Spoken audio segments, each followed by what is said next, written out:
ಎಲ್ರಿಗೂ ನಮಸ್ಕಾರ. ನಾನು Veena Ramesh. Welcome to my YouTube channel.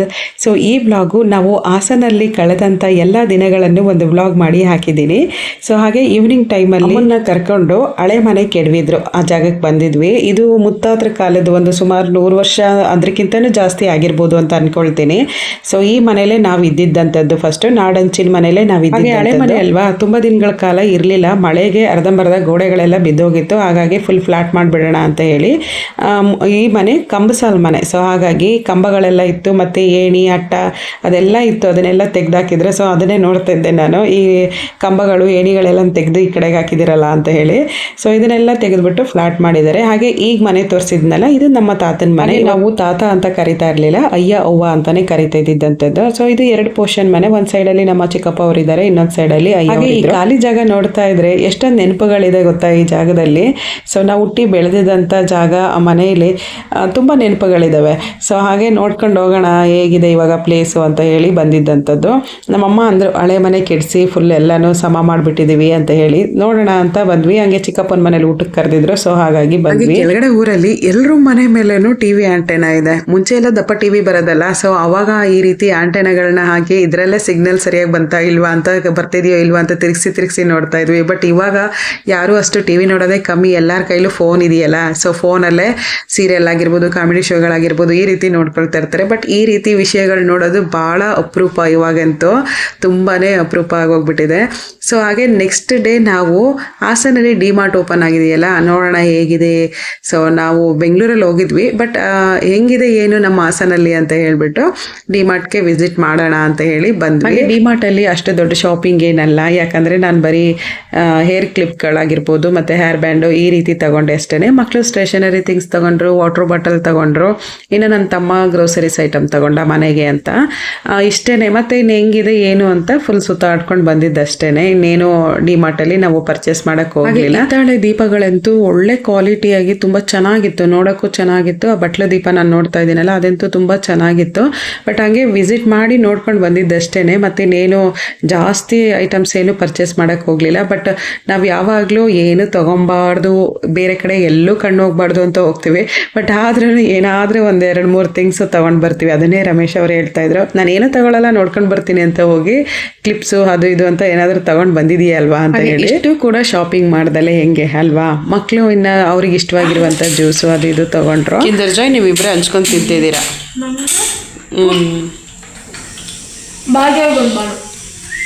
ಅದ್ರ ಟಾಯ್ಸ್ ಬೇರೆ ಇದ್ರೆ ಕಿಂಡರ್ ಜಾಯ್ ತಿನ್ನಕ್ಕೊಬ್ರು, ಟಾಯ್ಸ್ ಹುಡ್ಕೋಕ್ಕೊಬ್ರು.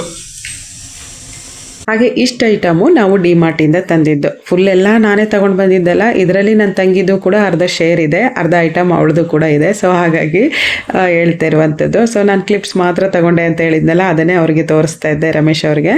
ಸೊ ನಾನು ಇದನ್ನು ಮಾತ್ರ ತೊಗೊಂಡಿದ್ದಂಥದ್ದು. ಚೆನ್ನಾಗಿದೆ ಕ್ಲಿಪ್ಸ್ ಎಲ್ಲ. ಡಿಮಾರ್ಟ್ ಬಂದಾಗ ಮಾತ್ರ ಮಕ್ಕಳನ್ನ ಹೊರಗಡೆ ಕರ್ಕೊಂಡು ಹೋದರೆ ಜಾಸ್ತಿ ಖರ್ಚು ಮಾಡಿಸ್ತಾರೆ. ಏನಕ್ಕೆ ಅಂತ ಅಂದರೆ ಬರೀ ಪಾನಿಪುರಿ, ಗೋಬಿ ಮಂಚೂರಿ ತಿನ್ನೋದು, ಮತ್ತು ಏನಾದರೂ ಜ್ಯೂಸ್ ಕೊಡಿಸಿ ಅನ್ನೋದು. ಸೊ ಇದೇ ಇವರೇ ಕುರುಕ್ಲು ತಿಂಡಿಗಳು. ನಮ್ಮಮ್ಮ ಅಂತೂ ಹೊರಗಡೆ ಕರ್ಕೊಂಡು ಹೋಗ್ಬಿಡಿ, ಅವ್ರನ್ನೆಲ್ಲರೂ ಹೋಗ್ಬೇಕಾದ್ರೆ ಅವ್ರನ್ನ ಮನೇಲಿ ಬಿಟ್ಬಿಟ್ಟು ನೀವು ಮಾತ್ರ ಹೋಗ್ಬಿಟ್ಟು ಬನ್ನಿ ಅಂತ ಹೇಳ್ತಾರೆ. ಹೊರಗಡೆ ಕುರುಕ್ಲು ತಿಂದಿರ್ತಾರಲ್ಲ, ಹಾಗಾಗಿ ಮನೆ ಊಟ ಸೇರೋದಿಲ್ಲ ಸರಿಯಾಗಿ. ನಮ್ಮಮ್ಮ ಅದು ಆ ಕಾರಣಕ್ಕೋಸ್ಕರನೇ ಹೇಳೋದು, ಏನು ಕೊಡಿಸ್ಬೇಡಿ, ಏನು ಸರಿಯಾಗಿ ಊಟ ಮಾಡಲ್ಲ ಮನೆಯಲ್ಲಿ. ಮನೆಯಲ್ಲೇನು ಫುಲ್ ಡೀಪ್ ಕ್ಲೀನ್ ಮಾಡೋಣ ಅಂತ ಒಂದ್ಸಲ ಡಸ್ಟ್ ಎಲ್ಲ ರಿಮೂವ್ ಮಾಡಿಬಿಡೋಣ ಅಂತ ಮಾಡ್ತಾ ಇದ್ದೀವಿ. ಸೊ 2 ರೀಸನ್ ಇದೆ. ಏನಕ್ಕೆ ಅಂತ ಅಂದರೆ ಭತ್ತದ ಮೂಟೆ ಒಟ್ಟಿದ್ರಿಂದ ಊಜೆ ಆಗಿತ್ತು, ಮಕ್ಕಳು ಮೈ ಫುಲ್ ಎಲ್ಲ ಕಡ್ದು ನೋಡೋಕ್ಕಾಗ್ತಾ ಇರಲಿಲ್ಲ. ಸೊ ಹಾಗಾಗಿ ಫುಲ್ ಕ್ಲೀನ್ ಮಾಡಿಬಿಟ್ಟೆ. ಇನ್ನೊಂದು ರೀಸನ್ ಏನು ಅಂದರೆ ತಮ್ಮನ ಮಗಳನ್ನು ಕರ್ಕೊಂಡು ಬರ್ತಿದ್ದಾರೆ, ಪಾಪು ಬರ್ತಾಯಿದೆ ಮನೆಗೆ. ಸೇಮ್ ಇದೇ ರೀಸನ್. ಹೇಗಿದ್ರು ಊಜೆಗೆ ಔಷಧಿ ಹಾಕಿದ್ವಲ್ಲ, ಫುಲ್ ಮನೆ ಎಲ್ಲ ಕ್ಲೀನ್ ಮಾಡಿಬಿಡೋಣ ಅಂತ ಹೇಳಿ ಮಾಡ್ತಾ ಇದ್ದೀವಿ. ಅಮ್ಮನ ಒಬ್ರು ಕೈಲೇ ಕೆಲಸ ಎಲ್ಲ ಬಿಡೋಕ್ಕಾಗೋದಿಲ್ಲ, ಜಾಸ್ತಿ ಆಗುತ್ತೆ ಅಂತ ಹೇಳಿಬಿಟ್ಟು ನಾವು ಬೇಗ ಮಾಡಿಬಿಡೋಣ ಅಂತ ಹೇಳಿ ಮಾಡ್ತಾ ಇದ್ದೀವಿ. ಸೊ ನನಗೆ ಹೆಲ್ಪ್ ಮಾಡಿ ಅಂತಂದರೆ, ನೆನ್ನೆ ಜ್ಯೂಸ್ ತೊಗೊಂಡು ಬಂದಿದ್ರಲ್ಲ ಡಿಮಾರ್ಟ್, ಆರಾಮಾಗಿ ಇವ್ರು ಕುತ್ಕೊಂಡು ಜ್ಯೂಸ್ ಕುಡ್ದಿದ್ದೇ ಆಯಿತು, ನಾನು ಕೆಲಸ ಮಾಡಿದ್ದೇ ಆಯಿತು. ಹೊರಗಡೆ ಹೋಗೋದು, ಕ್ರಿಕೆಟ್ ಆಡೋದು, ಬರೋದು, ಜ್ಯೂಸ್ ಕುಡಿಯೋದು. ಸೊ ಹಿಂಗೆ ಆಗೋಗ್ಬಿಡ್ತು. ಯಾಕಂದರೆ ಇವಾಗ ಬಿಸಿಲು ಕೂಡ ಹಂಗೆ ಇತ್ತಲ್ವ, ಸಣ್ಣ ಪುಟ್ಟ ಕೆಲಸ ಮಾಡಿ ಅಂದರೆ ಮೇಲ್ಗಡೆ ಎಲ್ಲ ಕ್ಲೀನ್ ಮಾಡಿಕೊಟ್ಟಿದ್ದೀವಿ. ಇನ್ನೇನು ಕೇಳಬಾರ್ದು, ನೀವು ಇನ್ನೇನು ಕೇಳಂಗಿಲ್ಲ ನಮ್ಮನ್ನ, ನಮ್ಮ ಕಡೆಯಿಂದ ಎಲ್ಲ ಕೆಲಸನೂ ನಾವು ಮಾಡಾಯಿತು ಅಂತ ಹೇಳಿ ಆರಾಮ. ಹಾಗೆ ನಮ್ಮ ಮನೆಗಳಲ್ಲಿ ನಮ್ಮ ರೊಟೀನು ಬೇರೆ ಥರನೇ ಇರುತ್ತೆ. ಬೇಗ ಕೆಲಸ ಎಲ್ಲ ಮುಗಿಸ್ಕೊಳ್ತೀವಿ, ಬೇಗ ತಿಂಡಿ ಎಲ್ಲ ಮಾಡಿಕೊಂಡು ಕುಕಿಂಗ್ ಕೆಲಸನೇ ಮುಗ್ದೋಗ್ಬಿಡುತ್ತೆ. ಬಟ್ ಅಮ್ಮನ ಮನೆಗೆ ಅಂತ ಬಂದ ತಕ್ಷಣ ಸ್ವಲ್ಪ ಲೇಸಿನೆಸ್ ಆಗಿ ಹೋಗ್ಬಿಡ್ತೀವಿ. ಬಟ್ ಯಾಕೆ ಅಂತ ಅಂದರೆ ನಮ್ಮಮ್ಮ ಬನ್ನಿ ಏನಾದರೂ ಟಿಫನ್ ಮಾಡಿ, ಅಡುಗೆ ಮಾಡಿ ಅಂತ ಹೇಳ್ತಾ ಇರ್ತಾರೆ. ಅಂಥ ಟೈಮಲ್ಲಿ ನಮಗೆ ಲೇಸಿನೆಸ್ ಸ್ಟಾರ್ಟ್ ಆಗೋಗ್ಬಿಡುತ್ತೆ. ಸೊ ನಾವು ಮಾಡಲ್ಲ, ನೀವೇ ಮಾಡಿಬಿಡಿ ಅಮ್ಮ ಅಂತ ಹೇಳ್ತೀವಿ. ಅಂದರೆ ನಮಗೆ ಅಲ್ಲಿ ಮಾಡಿ ಮಾಡಿ ಬೋರ್ ಅನಿಸಿರುತ್ತೆ. ಸೊ ಕುಕ್ಕಿಂಗ್ ಅಂದ್ರೇ ಸಾಕಪ್ಪ, ನೀವೇನು ಮಾಡಿಕೊಟ್ರು ತಿನ್ಕೊಂಡು ಆರಾಮಾಗಿ ಇದ್ಬಿಡೋಣ ಅನ್ನೋ ರೀತಿ ಫೀಲ್ ಆಗ್ತಾ ಇರುತ್ತೆ. ಅಲ್ಲ, ಕೆಲಸ ಮಾಡ್ತಿರೋರು ನಾವು, ಆಡಳಿಗೆ ಜ್ಯೂಸ್ ತಗೊಂಡು ಕುಡಿತಿರೋರು ಯಾರು? ಇಲ್ಲಿ ಕೆಲಸ ಮಾಡ್ತಿರೋರು ನಾನು, ಆರಾಮಾಗಿ ಚಿಕ್ಕಮ್ಮನ ಮಗನ ಸೇರ್ಕೊಂಡು ಜ್ಯೂಸ್ ಕುಡ್ಕೊಂಡು ಎಂಜಾಯ್ ಮಾಡ್ತಾವ್ರೆ. ಬನ್ನಿ ಕೆಲಸ ಮಾಡಿ ಫಸ್ಟು. ನನಗಿಷ್ಟ ಆಗಲ್ಲ, ಅದು ಚೆನ್ನಾಗೇ ಇರಲ್ಲ. ಶೋ ಬೆಳಗ್ಗೆಯಿಂದ ಕೆಲಸ ಮಾಡ್ತಾಯಿದ್ದೀನಿ. ಒಬ್ಬರಾದರೂ ನಿಮಗೊಂದು ಲೋಟ ಜ್ಯೂಸ್ ಬೇಕಾ ಅಂತ ನನ್ನ ಮಕ್ಕಳು ಕೇಳಲಿಲ್ಲ, ನನ್ನ ತಂಗಿ ಮಕ್ಕಳು ಕೇಳಲಿಲ್ಲ, ನನ್ನ ತಂಗಿನೂ ಕೇಳಲಿಲ್ಲ. ಮಕ್ಕಳ ಜೊತೆ ಸೇರಿಕೊಂಡು ಅವಳು ಜ್ಯೂಸ್ ಕುಡ್ಕೊಂಡು ಎಂಜಾಯ್ ಮಾಡ್ಕೊಂಡು ಕೆಲಸ ಮಾಡಿದ್ಲು. ಬಟ್ ನನಗೆ ಆ ಕಡೆ ತಿರುಗಿ ನೋಡೇ ಇರಲಿಲ್ಲ ನಾನು ಜ್ಯೂಸ್ ಕುಡಿತಾ ಇದ್ದಾರೆ ಏನು ಅಂತ ಹೇಳಿ. ನನಗೊಂದು ಲೋಟ ಕೊಡ್ರು ಅಂತ ಬಾಯಿ ಬಿಟ್ಟು ಕೇಳೋವರೆಗೂ ಅಡುಗೆ ಮನೆಯಿಂದ ಜ್ಯೂಸ್ ಬರಲಿಲ್ಲ. ಮನೇಲಿ ದನ ಕರುಗಳನ್ನ ಇಟ್ಕೊಂಡಿದ್ದಾರೆ, ಹೊರಗೆ ಒಳಗೆ ಕೆಲಸ ಮಾಡೋದು ಭಾಳ ಕಷ್ಟ ಆಗುತ್ತೆ. ಮನೇನೂ ನೀಟಾಗಿ ಮೇಂಟೈನ್ ಮಾಡ್ಕೊಬೇಕು, ಕರೆಕ್ಟ್ ಟೈಮಿಗೆ ಊಟ ತಿಂಡಿನೂ ಮಾಡಬೇಕು, ಮತ್ತು ಹೊರಗಡೆ ದನ ಕರುಗಳನ್ನೂ ನೋಡ್ಕೊಬೇಕು ಅಂತ ಅಂದರೆ ಕೆಲಸ ಮಾಡೋದು ಭಾಳ ಕಷ್ಟ ಅನಿಸುತ್ತೆ. ಬಟ್ ನಾವು ಒಳಗಡೆ ಇಟ್ಕೊಂಡು ಮನೆ ಕೆಲಸ ಎಲ್ಲ ಮಾಡೋಕ್ಕೆ ನಮಗೆ ಟಯರ್ಡ್ ಅಂತ ಹೇಳ್ತಿರ್ತೀವಿ. ಎರಡು ಕಡೆ ಮಾಡೋದು ತುಂಬ ಕಷ್ಟ ಅಂತ ಅನಿಸುತ್ತೆ. ಹಂಗಾಗಿ ನಾನು ನಮ್ಮ ಅಮ್ಮಂಗೆ ಹೇಳೋದು, ವಾರದಲ್ಲಿ 3 ದಿನ ಮಾತ್ರ ಮನೆ ಒರೆಸ್ಕೊಳ್ಳಿ, ಉಳಿದಿದ್ದ ದಿನ ಎಲ್ಲ ಹಂಗೆ ಕಸ ಗುಡಿಸಿ ಬಿಟ್ಟರು ಆಗುತ್ತೆ ಅಂತ ಹೇಳಿ. ಯಾಕಂದರೆ ಏಜ್ ಆದಮೇಲೆ ಎಷ್ಟಕ್ಕೆಷ್ಟು ರೆಸ್ಟ್ ಮಾಡ್ತೀವಿ ಅಷ್ಟು ಆರೋಗ್ಯ ಚೆನ್ನಾಗಿರುತ್ತೆ. ಫುಲ್ ಯಾವಾಗಲೂ ಕೆಲಸ ಅಂತ ಕೆಲಸನೇ ಮಾಡ್ತಾ ಇದ್ವಿ ಅಂತಂದರೆ ಆರೋಗ್ಯ ಅಷ್ಟು ಹದಗೆಡುತ್ತೆ. ಸೊ ಹಂಗಾಗಿ ನಾನು ಹೇಳೋವಂಥದ್ದು. ಬೆಳಗ್ಗೆ ಮನೆ ಕೆಲಸ ಎಲ್ಲ ಮುಗಿಸಿ ಸಂಜೆ ಟೈಮಲ್ಲಿ ನಾವು ಹಾಸನಿಗೆ ಬಂದಿದ್ವಿ. ಸ್ವಲ್ಪ ಶಾಪಿಂಗ್ ಇತ್ತು, ಹಾಗಾಗಿ ಬಂದಿದ್ವಿ. ನಾನು ನನ್ನ ತಂಗಿ ಭಾರ್ಗವಿ ಬಂದಿದ್ವಿ. ಭಾರ್ಗವಿ ಭರತನಾಟ್ಯ ಕ್ಲಾಸ್ ಹೋಗೋದ್ರಿಂದ ಅವಳಿಗೆ ಯೂನಿಫಾರ್ಮ್ ಆಗಿ ಕ್ಲಾತ್ ತೊಗೊಬೇಕಾಗಿತ್ತು. ಅಂದರೆ ಭರತನಾಟ್ಯದ ಯೂನಿಫಾರ್ಮ್ ಇರುತ್ತಲ್ಲ, ಸೊ ಹಾಗಾಗಿ ಪರ್ಚೇಸ್ ಮಾಡೋಣ ಅಂತ ಬಂದಿದ್ವಿ. ಅಂದರೆ ಇದು ಮೆಟೀರಿಯಲ್ಲು ಇನ್ನು ಸ್ಟಿಚ್ ಕೊಡಬೇಕು. ಸೊ ಹಾಗಾಗಿ ಸ್ಟಿಚ್ ಕೊಟ್ರೇ ಸ್ವಲ್ಪ ಪ್ಯಾಂಟ್ ಎಲ್ಲ ಫ್ರೀ ಆಗಿ ಚೆನ್ನಾಗಿರುತ್ತೆ, ಮತ್ತೆ ಟಾಪ್ ಕೂಡ ಫ್ರೀ ಆಗಿರುತ್ತೆ ಅಂತ ಹೇಳ್ಬಿಟ್ಟು ಯಾವ ಥರದ ಡಿಸೈನ್ ಬೇಕು, ಎಷ್ಟು ಮೀಟ್ರ್ ಬೇಕು ಅಂತ ಎಲ್ಲಾನು ಕರೆಕ್ಟಾಗಿ ನೋಡ್ಕೊಂಡು 2 ಸೆಟ್ ಬಟ್ಟೆಗೆ ಎಷ್ಟು ಮೀಟ್ರ್ ಬೇಕು ಅಂತ ಹೇಳಿ ಕಟ್ ಮಾಡಿಸ್ಕೊಳ್ತಾ ಇದ್ಲು. ಅಮ್ಮ ಮಗಳೇ ಫುಲ್ ಬ್ಯುಸಿಯಾಗಿ ಹೋಗ್ಬಿಟ್ಟಿದ್ರು. ಸೊ ಅವ್ರದ್ದು ಮುಗಿಯೋವರೆಗೂ ನಾನು ಹುಡ್ಕೋದು ಬೇಡ ಅಂತ ಹೇಳಿ ಫಸ್ಟ್ ಅವ್ರದ್ದು ಮುಗಿಸ್ಕೊಳ್ಳಿ ಅಂತ ನಿಂತ್ಕೊಂಡಿದ್ದೆ. ಅಂದರೆ ನಾನು ಯಾವ ಕಾಟನ್ ಬಟ್ಟೆನೇ ನಾನು ಕೂಡ ಸೆಲೆಕ್ಟ್ ಮಾಡಿ ಚೂಡಿದಾರ್ ಹೊಲಿಸ್ಕೊಳ್ಳೋ ಅಂಥದ್ದು. ಬಟ್ ರೆಡಿಮೇಡ್ ಬಟ್ಟೆಗಳು ಅಷ್ಟು ಬಾಳಿಕೆನೇ ಬರೋದಿಲ್ಲ, 1-2-3 ವಾಶ್ ಅಷ್ಟೇ ಹಾಳಾಗೋಗ್ಬಿಡುತ್ತೆ ಬೇಗ, ಮತ್ತು ಅದು ಏನೋ ಒಂಥರ ಹಳೆ ಬಟ್ಟೆ ಅನ್ನೋ ರೀತಿಲೇ ಕಾಣಿಸ್ಬಿಡುತ್ತೆ. ಬಟ್ ಈ ರೀತಿ ಮೆಟೀರಿಯಲ್ ತಗೊಂಡು ಸ್ಟಿಚ್ ಮಾಡಿಸ್ತೀವಲ್ವ, ಇದು ಹಳೇದಾದ್ರೂ ಕೂಡ ಮನೇಲಿ ವೇರ್ ಮಾಡ್ಕೊಬಹುದು, ಡೈಲಿ ವೇರ್ಗೆ ಯೂಸ್ ಮಾಡ್ಕೊಬಹುದು, ಮತ್ತು ಅಷ್ಟು ಬೇಗ ಒಂಥರ ಹಳೇದು ಅಂತ ಕಾಣಿಸೋದಿಲ್ಲ. ನಾವಿಬ್ರು ಈ ರೀತಿ ಕ್ಲಾತನ್ನು ನಾವು ಈ ಸಲ ಸೆಲೆಕ್ಟ್ ಮಾಡಿದ್ದೀವಿ. ಯಾವಾಗಲೂ ಕಾಟನ್ ಬಟ್ಟೆ ಸೆಲೆಕ್ಟ್ ಮಾಡ್ಕೊಳ್ತಾ ಇದ್ವಿ. ಇದು ಕೂಡ ಮಲ್ಚಂದ್ರಿ ಕಾಟನ್ ಅಂತ, ನೋಡೋಣ ಹೇಗಿದೆ ಅಂತ ಅಂದ್ಬಿಟ್ಟು ಈ ಸಲ ಸ್ಟಿಚ್ ಮಾಡಿಸಿ ನೋಡೋಣ, ಚೆನ್ನಾಗಿ ಕಾಣಿಸಿದ್ರೆ ಕಂಟಿನ್ಯೂ ಮಾಡಿದ್ರಾಗುತ್ತೆ ಅಂತ ಹೇಳಿಬಿಟ್ಟು ಈ ರೀತಿ ಕ್ಲಾತನ್ನು ತೊಗೊಂಡಿದ್ದೀವಿ. ನಾನು ಇಲ್ಲಿ ಕ್ರೀಮಿ ವೈಟ್ ಇದೆಯಲ್ಲ, ಸೊ ಈ ರೀತಿ ಕ್ಲಾತ್ನ ನಾನು ತೊಗೊಂಡೆ, ಮತ್ತು ಗ್ರೀನ್ ಕಲರು ವಿದ್ಯಾ ತಗೊಂಡಿದ್ದೆ. ಹಾಗೆ ನಾವು ನೆಕ್ಸ್ಟ್ ಶಾಪ್ ಹೋಗಿದ್ದಂಥದ್ದು ಬ್ಯಾಂಗಲ್ ಸ್ಟೋರಿಗೆ ಹೋದ್ವಿ. ಭಾರ್ಗವಿಗೆ ಉಲ್ಲನ್ ತೆಕ್ಕೊಡಕ್ಕೆ ಅಂತಾನೆ ಹೋಗಿದ್ದಂಥದ್ದು. ಅವಳಿಗೆ ಪೌಂಚ್ ಹಾಕೋದಾಗಿರ್ಬೋದು, ಡಾಲು ಮತ್ತು ಮ್ಯಾಟು ಇದೆಲ್ಲ ತುಂಬ ಭಾಳ ಚೆನ್ನಾಗಿ ಡಿಸೈನ್ ಎಲ್ಲ ಹಾಕ್ತಾಳೆ. ಸೊ ಹಾಗಾಗಿ ಅಲ್ಲಿ ಉಲ್ಲನ್ ತಗೊಂಡು ನಾವು ತಿರ್ಗಾ ಮನೆಗೆ ಬಂದ್ವಿ. ಇದು ನೆಕ್ಸ್ಟ್ ಡೇ ನಮ್ಮ ಅಜ್ಜಿ ಊರು, ನಮ್ಮ ಅಮ್ಮನ ತವರೂರಿಗೆ ಬಂದಿದ್ದೀವಿ. ಇದು ಮದರ್ಸ್ ಡೇ ದಿನ. ನಾನು ಮಿನಿ ವ್ಲಾಗಲ್ಲೂ ಕೂಡ ಶೇರ್ ಮಾಡ್ಕೊಂಡಿದ್ದೀನಿ. ಮಾವಂದಿರಿಬ್ರು ದೇವಸ್ಥಾನದಲ್ಲಿ ಪೂಜೆ ಇಡಿಸಿದ್ರು ಅವತ್ತಿನ ದಿನ. ಸೊ ಹಾಗಾಗಿ ನಾವು ಇಲ್ಲಿಗೆ ಬಂದಿದ್ದೀವಿ. ಆಂಜನೇಯನ ದೇವಸ್ಥಾನ. ಎಲ್ಲ ಊರುಗಳಲ್ಲೂ ಇವಾಗ ದೇವಸ್ಥಾನಗಳನ್ನ ತುಂಬಾ ಚೆನ್ನಾಗಿ ಕಟ್ತಾ ಇದ್ದಾರೆ, ಮತ್ತೆ ದಿನನಿತ್ಯ ಪೂಜೆನೂ ಇದೆ. ಸೊ ಎಲ್ಲರ ಮನೆಯಿಂದನೂ ಒಬ್ಬೊಬ್ರು ಒಂದೊಂದು ಮನೆಯಿಂದ ಒಂದೊಂದು ದಿನ ಪೂಜೆ ಇಡಿಸ್ಬೇಕು, ಮತ್ತೆ ಪ್ರಸಾದ ಕೊಡಬೇಕು. ಸೊ ಇದು ಒಂಥರ ಚೆನ್ನಾಗಿದೆ ಅಲ್ವಾ. ನಮ್ಮೂರಲ್ಲೂ ಕೂಡ ಈ ರೀತಿ ಮಾಡಿದ್ದಾರೆ. ಎಲ್ಲ ಹಳ್ಳಿಗಳಲ್ಲೂ ಕೂಡ ಒಂದೊಂದು ದೇವಸ್ಥಾನನ ಕಟ್ಟಿಸಿ ಈ ರೀತಿ ಒಬ್ಬೊಬ್ಬರು ಮನೇಲಿ ಒಂದೊಂದು ದಿನ ಪೂಜೆ ಇಡಬೇಕು. ಸೊ ಇವತ್ತು ನಮ್ಮ ಮಾವಂದಿರ ಮನೆಗೆ ಬಂದಿತ್ತಂತೆ ಆ ಸರದಿ. ಸೊ ಹಾಗಾಗಿ ಪ್ರಸಾದ ಎಲ್ಲ ಮಾಡಿಸಿ ಪೂಜೆ ಮಾಡಿಸಿದ್ರು. ಭಾಳ ಚೆನ್ನಾಗಿ ಮಾಡಿಸಿದ್ರು. ಹಣ್ಣು ತುಪ್ಪ ಮಾಡಿಸಿದ್ರು, ಹಣ್ಣು ತುಪ್ಪ ಮಾಡಿದ್ರು, ಹಣ್ಣು ತುಪ್ಪ ಮಾಡಿದ್ರು, ಪಲಾವು, ಬಜ್ಜಿ, ಪಾಯಸ ಎಲ್ಲ ಮಾಡಿಸಿದ್ರು. ತುಂಬ ಚೆನ್ನಾಗಿ ಪೂಜೆನ ಮಾಡಿಕೊಟ್ರು. ನಮಗೆ ಆಯಿತು, ಯಾಕಂದರೆ ನಮ್ಮ ಅಜ್ಜಿ ಹೋದ್ಮೇಲೆ ನಾವು 3 ವರ್ಷ ಆಯಿತು ಈ ಊರಿಗೆ ಬಂದಿರಲಿಲ್ಲ. ಒಳ್ಳೆ ದೇವ್ರ ದರ್ಶನನೂ ಮಾಡ್ಕೊಂಡಂಗಾಯಿತು. ಸೊ ನಮಗೂ ಖುಷಿ ಅಂತ ಅನ್ನಿಸ್ತು. ಮಾಡಿದೀಯಾ? ಮಾಡಿಲ್ಲ, ಮುಖನೂ ತೊಳೆದಿಲ್ಲ.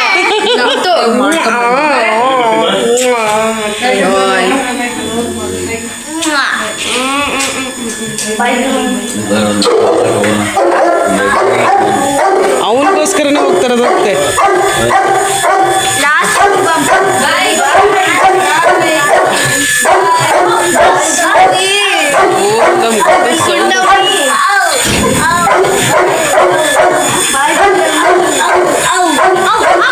ನೀರು ಆ ಕಡೆ ಹಾಗೆ ಒಂದೇ ವೀಕ್ ಇದ್ದಿದ್ದು. ಇವತ್ತು ಬೆಂಗಳೂರಿಗೆ ಹೊರಡ್ತಾ ಇದ್ದಾರೆ. ನಮ್ಮ ಭಾರ್ಗವಿಗೆ ಸ್ವಲ್ಪನೂ ಇಷ್ಟ ಇಲ್ಲ ನಾವು ಬಿಟ್ಟು ಹೋಗೋದು. ನಮ್ಮ ಮನಸ್ಸಿಗೆ ಇಟ್ಕೊಂಡು ನೀವೇ ಬನ್ನಿ ನಮ್ಮ ಮನೆಗೆ ಅಂತ ಹೇಳಿ ಭಾಳ ಇದು ಮಾಡ್ತಾ ಇದ್ಲು. ಅಂದರೆ ಸಾತ್ವಿಕ್ಗೆ ಇವಾಗ ಕ್ರಿಕೆಟ್ ಕೋಚಿಂಗ್ ಕ್ಲಾಸ್ ಇದೆ, 8th ಸ್ಟ್ಯಾಂಡರ್ಡ್ ಹೋಗ್ತಾ ಇರೋದ್ರಿಂದ ಅವನಿಗೆ ಕೋಚಿಂಗ್ ಕ್ಲಾಸ್ ಕೂಡ ಇದೆ ಅಂತ ಹೇಳಿ ಬೇಗ ಹೊರಟಿದ್ದಾರೆ. ನಾವು ಇನ್ನೊಂದು ವೀಕು ಎಕ್ಸ್ಟ್ರಾ ಡೇಸ್ ಇದ್ಬಿಟ್ಟು ಹೋಗ್ತೀವಿ ಅಷ್ಟೇ. ಸೊ ನಾವು ನೆಕ್ಸ್ಟ್ ವೀಕ್ ಹೊರಡಬೇಕು. ನಮ್ಗಿಂತ ಮೊದಲು ಇವ್ರು ಹೋಗ್ತಾರೆ, ಆಮೇಲೆ ನಾವು ಹೋಗ್ತೀವಿ. ಅಂದರೆ ನಾವು ಸ್ವಲ್ಪ ದೂರದಲ್ಲಿ ಇರೋದ್ರಿಂದ ಇನ್ನೊಂದು ವಾರ ಹೆಚ್ಚಿಗೆ ಇದ್ದು ಹೋಗ್ಬಿಡ್ತೀವಿ ಅಷ್ಟೇ. ಬ್ಯಾಟ್ ಇತ್ತಲ್ಲ ಅದು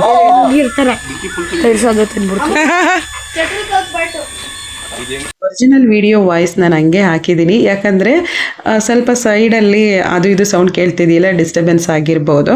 ಬಟ್ ಈ ಮೂಮೆಂಟ್ ಹಂಗೆ ಇರಬೇಕು ಅಂತ ಹೇಳಿಬಿಟ್ಟು ನಾನು ವಾಯ್ಸು ಹಾಗೆ ಹಾಕಿರುವಂಥದ್ದು. ಹಳ್ಳಿಯಲ್ಲೂ ನೀರಿಗೆ ಎಷ್ಟು ಪ್ರಾಬ್ಲಮ್ ಅಂದರೆ ಹೊರಗಡೆಯಿಂದ ನೀರು ತರಿಸಿ ಹಾಕೊಂಡಿದ್ವಿ, ಸ್ವಲ್ಪ ಮೋಟ್ರ್ ಆನ್ ಮಾಡಿದ್ವಿ, ಹಂಗಾಗಿ ಆ ಸೌಂಡು ಆ ಥರ ಕೇಳ್ತಿರುವಂಥದ್ದು.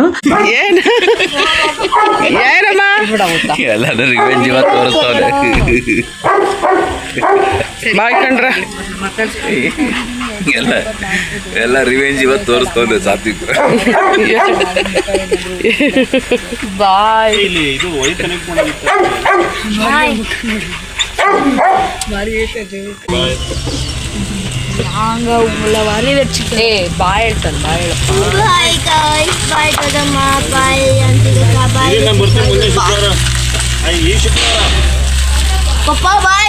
ಹಾಗೆ ಅಮ್ಮನ ಮನೆಗೆ ಬರಬೇಕಾದ್ರೆ ಪ್ರತಿ ವರ್ಷ 3 ಜನನು ಒಟ್ಟಿಗೆ ಬರ್ತೀವಿ. ಹಾಗೆ ರಜೆ ಮುಗಿಸಿ ಮನೆಗೆ ಹೋಗ್ಬೇಕಾದ್ರೆ 3 ಜನನು ಒಟ್ಟಿಗೆ ಹೋಗ್ತಾ ಇದ್ವಿ. ಬಟ್ ಇವಾಗ ನಾವು 3 ಜನನು ಒಟ್ಟಿಗೆ ಹೋಗೋದಿಲ್ಲ. ಯಾಕೆ ಅಂತ ಅಂದರೆ ನಮ್ಮ ಅಮ್ಮಂಗೆ ಬೇಜಾರಾಗುತ್ತೆ ಅಂತ ಹೇಳಿಬಿಟ್ಟು ಒಬ್ರು ಆದ್ಮೇಲೆ ಒಬ್ರು ಹೋಗ್ತೀವಿ. 3 ಜನನು ಫುಲ್ ಮನೆಯೆಲ್ಲ ಖಾಲಿ ಮಾಡಿ ಒಟ್ಟಿಗೆ ಹೊರಟ್ಬಿಟ್ವಿ ಅಂತಂದರೆ ಇಷ್ಟು ದಿನಗಳ ಕಾಲ ಇದ್ಬಿಟ್ಟು ಬಿಕೋ ಅಂತ ಅನ್ಸುತ್ತೆ, ಬೇಜಾರು ಮಾಡ್ಕೊಳ್ತಾರೆ ಅಂತ ಹೇಳಿ. ಯಾಕಂದರೆ ಇವಾಗ ನನ್ನ ತಂಗಿ ಹೋದ್ಮೇಲೆ ನಮಗೇನೆ ಮನೇಲಿ ಇರೋಕ್ಕಾಗಲಿಲ್ಲ. ಮಕ್ಕಳೇ ಅಮ್ಮ ತುಂಬ ಬೋರ್ ಆಗ್ತಿದೆ ಆಂಟಿ ಎಲ್ಲ ಹೋದ್ಮೇಲೆ ಅಂತ ಇದ್ರು.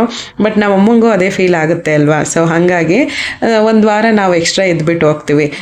ಸ್ವಲ್ಪ ಬೇಜಾರು ಕಡಿಮೆ ಆಗುತ್ತೆ, ಮಕ್ಕಳು ದೂರ ಹೋದ್ರು ಅನ್ನೋ ಒಂದು ಬೇಜಾರು ಕಮ್ಮಿ ಆಗುತ್ತೆ ಅಲ್ವಾ. ಸೊ ಹಾಗಾಗಿ ಇವರು ಕೂಡ ಬೆಂಗಳೂರಿಗೆ ಹೋದ್ರಲ್ಲ, ಸೊ ಹಾಗಾಗಿ ಮಕ್ಕಳು ಬೋರ್ ಆಗ್ತಾ ಇತ್ತು ಅಂತ ಹೇಳಿದ್ರು.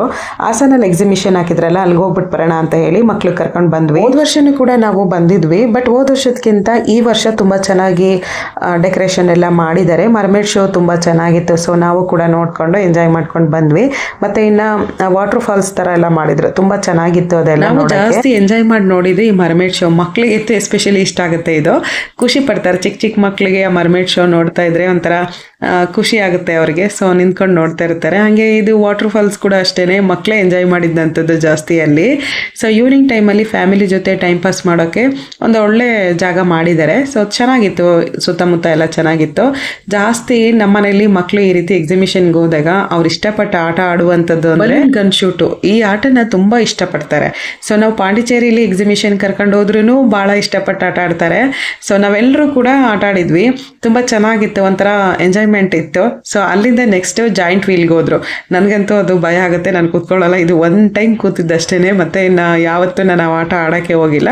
ಸೊ ಮಕ್ಕಳು ಇಷ್ಟಪಟ್ಟು ಅದರಲ್ಲಿ ಹೋದ್ರು. ಅಂತೂ ಸ್ವಲ್ಪನೂ ಭಯ ಪಡೋದಿಲ್ಲ ಈ ರೀತಿ ಆಟಗಳನ್ನೆಲ್ಲ ಆಡಬೇಕಾದ್ರೆ. ಎಂಜಾಯ್ ಮಾಡಿಕೊಂಡು ಅದರಲ್ಲೂ ಕೂಗಾಡ್ಕೊಂಡು ಆಟ ಆಡ್ಕೊಂಡು ಬರ್ತಾರೆ.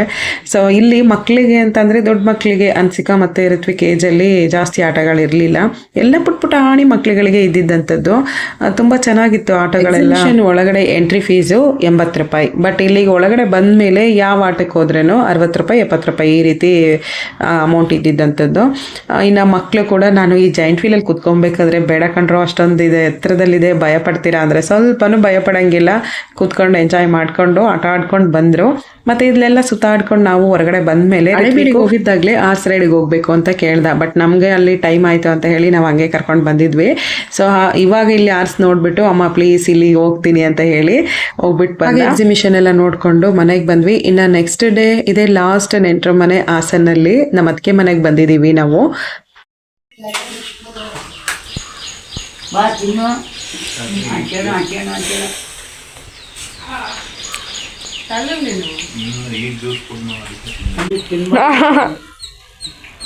ಏನು ಮಾಡಬೇಕು ಇಲ್ಲ ಅವ್ರಿಗೆ ಪೀಸ್ ಎತ್ತಿಟ್ಬಿಡಿ ಆಮೇಲೆ ತಿನ್ಕೋತಾರೆ. ನಾವು ಬರ್ತೀವಿ ಅಂತಾನೆ ಹಳಸಿನ ಇಟ್ಕೊಂಡಿದ್ರಂತೆ. ಚೆನ್ನಾಗಿತ್ತು ಹಳಸಿನ ಹಣ್ಣು, ಕೊಟ್ರು.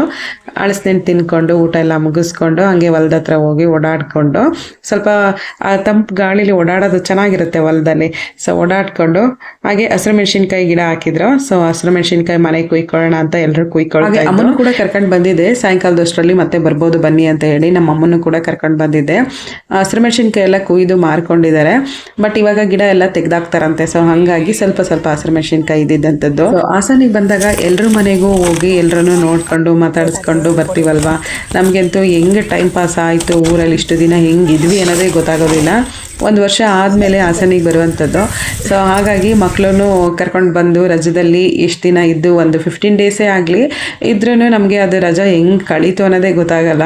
ಸೊ ಇಷ್ಟು ಬೇಗ ಮುಗ್ದೋಗ್ಬಿಡ್ತಾ ಅಂತ ಅನ್ನಿಸ್ತಾ ಇರುತ್ತೆ. ನಾನು ತುಂಬ ವ್ಲಾಗಲ್ಲಿ ನಾನು ಊರಿಗೆ ಬಂದ ಎಲ್ಲ ವ್ಲಾಗಲ್ಲೂ ಹೇಳಿದ್ದೀನಿ ನಾನು 15 ದಿನ ಹೆಂಗೆ ಹೋಯ್ತು ಅನ್ನೋದೇ ಗೊತ್ತಾಗೋದಿಲ್ಲ. ಮತ್ತು ಈ ಮೇ ತಿಂಗಳು ಎಷ್ಟು ಫಾಸ್ಟಾಗಿ 30 ದಿನ ಕಳೆದೋಗ್ಬಿಡುತ್ತೆ ಅಂತ ಅನ್ನಿಸ್ತಾ ಇರುತ್ತೆ ನನಗೆ. ಏನು ಎಷ್ಟು ಚೀಲ ಕೊಯ್ತೀರಾ?